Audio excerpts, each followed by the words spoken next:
long before rainbow crosswalks, pride parades, and openly gay LGBTQ elected leaders. Most LGBTQ people lived in what was described as the closet, or they wore a mask. The faces of this community lived in the shadows. I grew up in a time when I heard nothing positive about somebody like myself. It's just not right, and that's in the Bible. When faced with discrimination, police raids, and the threat of losing their livelihoods, many in this community began to stand up and fight back. Police, especially Vice Squad, did not like gay people.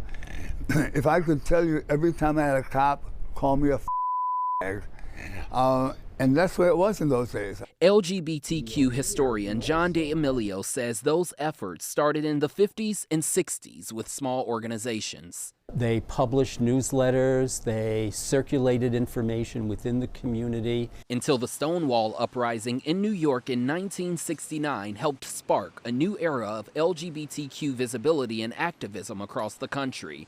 As the movement grew, so did the need for spaces where LGBTQ people could gather openly and safely. Gay bars were the only place gay people could meet and hang out. Places like Sidetrack became a mecca for community safety and visibility. This bar has been here since 1982. For Art Johnston, Sidetrack became a symbol of the community many had spent decades in search of. It has given us opportunity to do things for the community that we're a part of.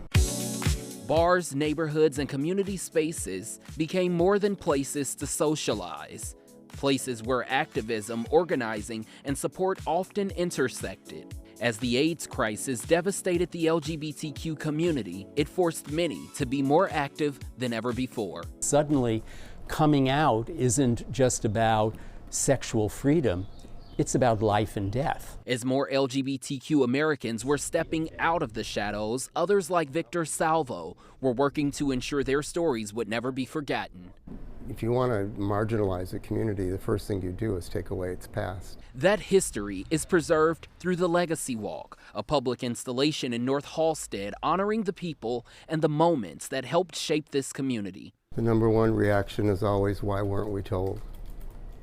That's always the question. Over time, that visibility helped reshape Chicago itself. This city was not friendly to gay people, and it changed radically. In 1988, Chicago passed one of the country's first LGBTQ non-discrimination ordinances, a major shift in a city where many once lived in the shadows. The number of people in our community who could work on gay issues quintupled, like almost instantly. And we had gay attorneys, and we had gay doctors, and we had gay professionals. And that changed everything. From North Halstead to City Hall, to a new generation of LGBTQ Americans now growing up, seeing themselves represented in ways many before them never could.